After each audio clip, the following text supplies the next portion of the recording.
if I tell you that this is the first ever street in South Africa?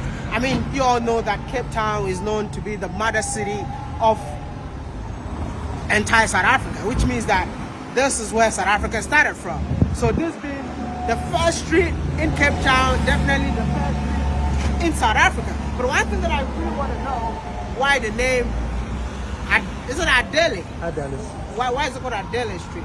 It is called Adele Street. It was named after Sir Charles Adele, the only British citizen who protested on the side of the locals when there was a shipload of prisoners who were supposed to be offloaded at the harbour, because this place was under the British and they had planned to turn this place into a penal colony. So the locals, on hearing that there's a shipload of prisoners, they decided to protest against the offloading of the prisoners, because they were saying if they are prisoners, it means they are criminals, and they were coming all the way from England.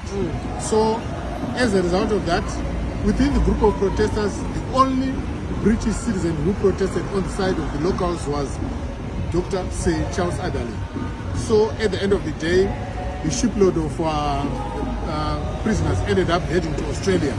So it was a victory for the locals. It was successful. Yes, it was successful.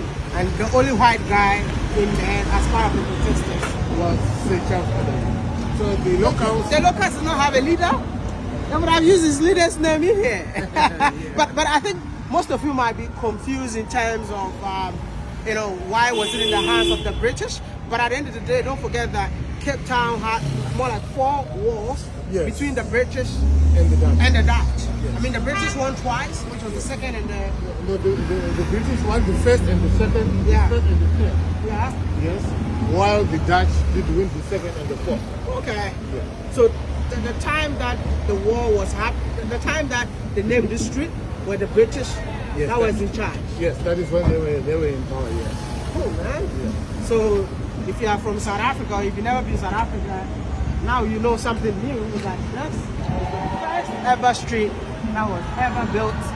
That was big. Yeah. And it is also the first street which connected two of the most important points at the Cape, which is the Capri Garden and the Castle of Good Hope. This is quite interesting. I'm learning so many things that I didn't know that actually exist in here. And just want to tell you all, if you learn something new, why don't you share the video? First of all, like the video. I'll see you all in the next one.